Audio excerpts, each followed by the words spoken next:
न्याणी के पोरारी नाजा कोसो संदस न्याणी के नाजा कोसो के नाजा कोसो के नाजा कोसो के नाजा कोसो संदस न्याणी के नाजा कोसो संदस न्याणी के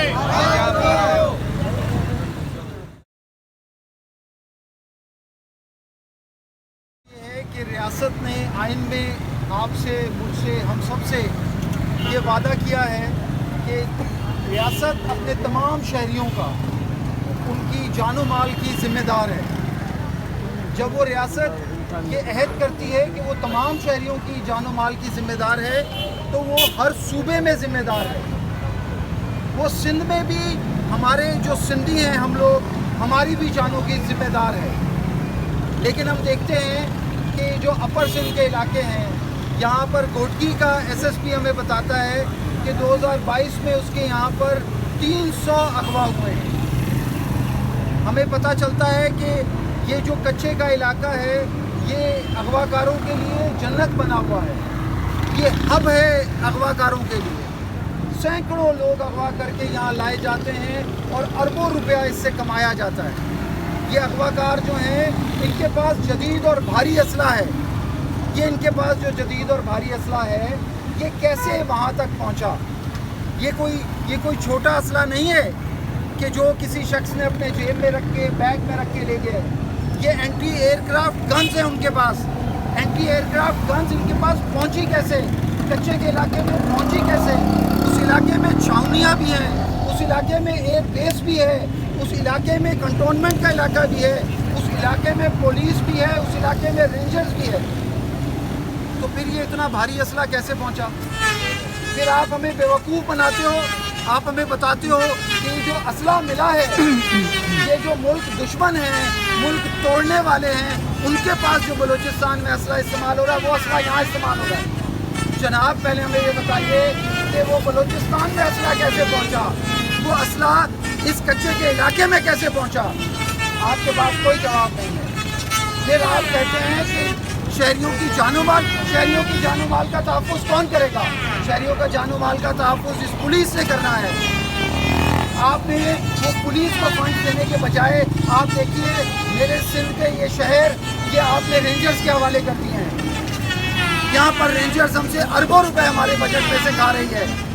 लेकिन जो है वो जानो माल का तहफ़्फ़ुज़ फराहम करने में सरन नाकाम है। अब अगर आप देखिए औरतों की सूरत हाल,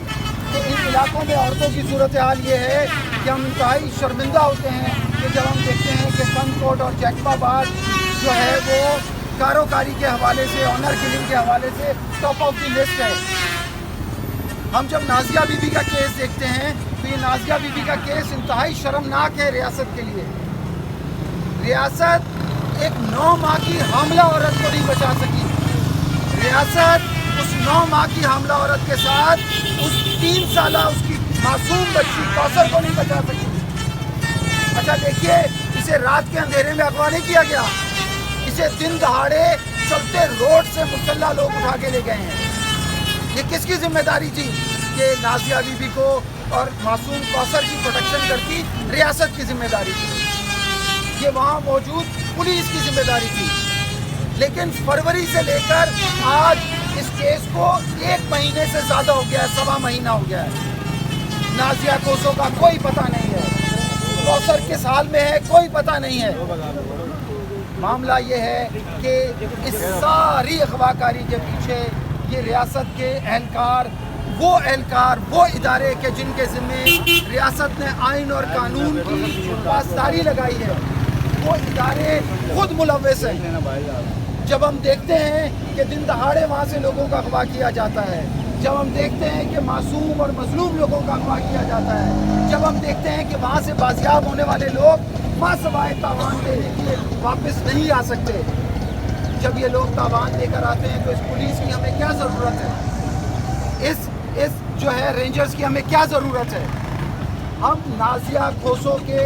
इसमें पुरजोर अपील करते हैं रियासत से कि रियासत जल्द से जल्द इस नाजिया कोसो को और इसकी बच्ची को बाजियाब करवाएं। आप देखिए मेरे किस्म के कानून खिलाफ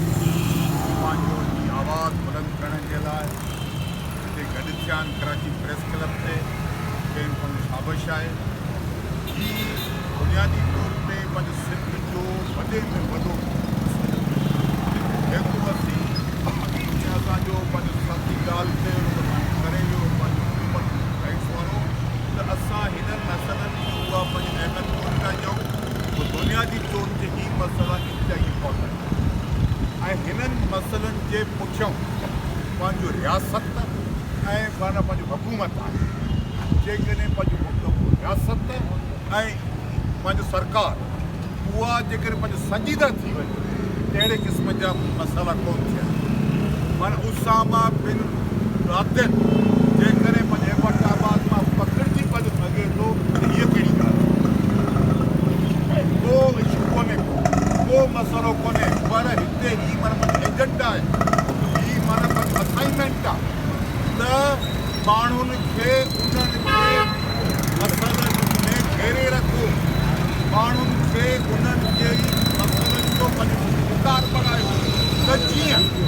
त माण्हू पंहिंजो रियासत जे ऐं पंहिंजो सरकार जे पंहिंजो ज़ुल्म ऐं ज़्यादतुनि ख़िलाफ़ समझदारी खां पंहिंजो वठी सघनि जागीरदाराना ही क़बाइली जेको पंहिंजो सिस्टम आहे ऐं उन क़बाइली ऐं जागीरदाराना पंहिंजो सिस्टम खे जा पंहिंजो सपोर्टर ऐं उन्हनि जा मददगार ही रियासत हुकुमरान ही उन्हनि जा जेके बि माना पंहिंजा इदारा आहिनि जेके बि लॉ एनफोर्समेंट पंहिंजी एजेंसीज़ ही कोर्टूं ही अदलिया ही समूरा उन्हनि जा पंहिंजो सहूलियतकार आहिनि को ग़रीब जो ॿार को अगरि को बि ग़लतीअ में को कमु करे थो विझे त उनखे माना अनेक क़िस्म जे मामलनि खे पंहिंजो साम्हूं पर को आगीरदार या को सरकार जो चई थो का बि माना गैर कानूनी कमु करे थो त उनखे कोई चवण वारो कोन्हे त ख़ासि तौर ते पंहिंजो हिंद जे माना अंदरि कंदकोट हुजे पंहिंजो कश्मीर हुजे जेकमबाद हुजे माना ऐं पंहिंजो शिकारपुर हुजे जेके असांजा इहे इलाइक़ा उन्हनि माना इलाइक़नि जे माना अंदरि बाक़ाइदे बदअमनी जेका आहे तमामु घणी आहे उते माना रोज़ तमामु घणा थी विया आहिनि वधी विया आहिनि ऐं उनजे पुठियां ही हुकुमरान आहिनि सो आऊं पंहिंजो तव्हांजे तवसुस सां सरकार खे ख़बरदार कंदुसि त हू पंहिंजे तब्दीली आणनि ऐं हिननि ग़रीब मिसकिन माण्हुनि खे जेको पंहिंजो जीअण जे जाल बणायो वियो आहे जो हाणे उन्हनि जा घर बि महफ़ूज़ न आहे उन्हनि जी माना पंहिंजी औरतुनि खे बि माना अॻुवा थो कयो वञे ॿारनि खे अॻुवा थो कयो वञे ऐं उन्हनि खे पंहिंजो क़तल कयो थो वञे सो आऊं उन्हनि खे ख़बरदार कयां थो त हाणे पंहिंजो सिंध जो आवाम में अची चुको आहे त भली पंहिंजो आहे वाक़ियो पर उनजो माना पंचायत राज कराची ऐं इंतिहा पंहिंजो इनकलाब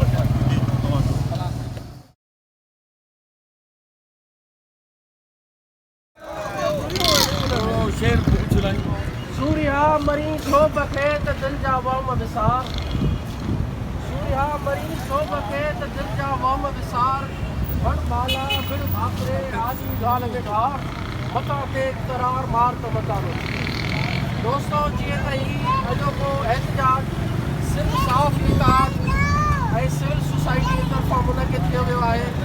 अॼोके हिन एहतजाज जो मक़सदु इहो आहे त 1 महीनो पहिरियां जेकबाद जे इलाइक़े कंदकोट मां मज़लूम गोरारी न्याणी नाज़िया कोसो खे पंहिंजे 4 सालनि जी ॿारड़ी कोसर समेत अगवा कयो वियो आहे नाज़िया कोसो जो क़सूर इहो आहे त हू कंहिं हिकु धुर सां तालुक़ु रखे थी ॿिनि धुरनि जे विच में सगावती रिश्तेदारीअ जे बुनियाद ते तकरार हलंदड़ हुयो जंहिं जे ॾोह में नाज़िया कोसो खे किडनैप करे गायब कियो वियो आहे जॾहिं त हुन नाज़िया कोसो जो उन रिश्तेदारी सां या ॿिनि विच में तकरार सां परे ताईं जो बि तालुक़ु न आहे तो हाणे सवाल इहो थो पैदा थिए त 1 महीनो गुज़रण बावजूद नाज़िया कोसो जो को पतो कोन्हे त हू कहिड़े हाल में आहे, हुनजी नंढड़ी मासूम न्याणी कहिड़े हाल में आहे। उहा पूरनि महीननि जी उमीद सां ख़ातून हुई,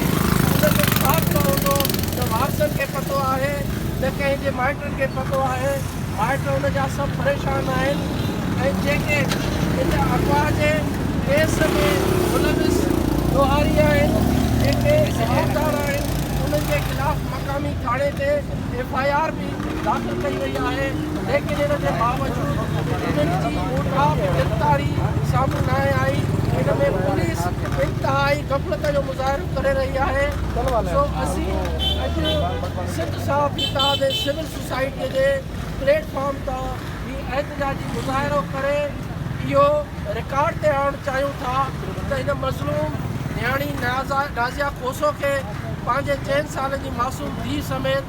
फौरी तौर ते बाज़ियाब कयो वञे ऐं उनखे सही सलामत पंहिंजे घर ताईं पहुचायो वञे। इन हवाले सां असीं सिंध हुकूमत खां बि मुतालबो कंदासूं त हू बि पंहिंजो ज़िमेदारी जो मुज़ाहिरो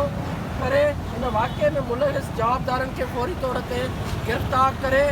वारसनि खे नाज़िया कोसो खे आज़ादु करे संदसि वारसनि खे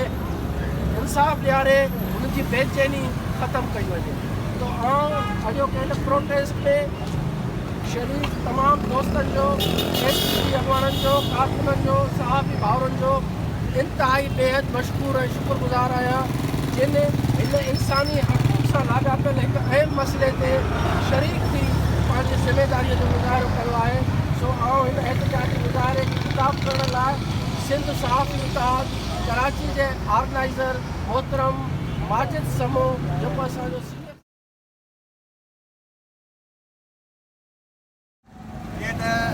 सॼी सिंध क्राइम जी वर चढ़ी वई आहे, गॾिजी एहतजाज न करे सघे। जीअं हाणे तव्हां ॾिसो था हिन जो अलॻि पंहिंजो हिकिड़ो मसइलो आहे, जेका छोकिरी अॻवा थी वई आहे नाज़िया, हुनजो पंहिंजो अलॻि मसइलो आहे। अहिड़े नमूने हर घर सां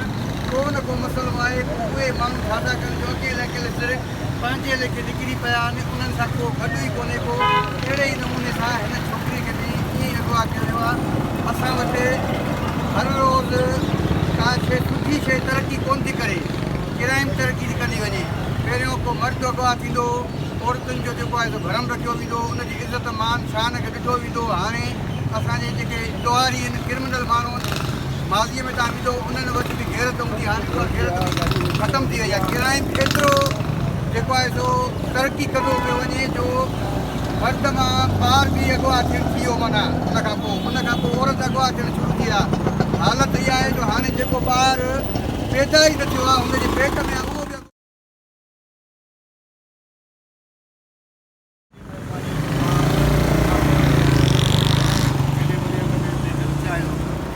असल में असीं त प्रोफेशनल ऐं वरी जर्नलिस्ट आहियूं।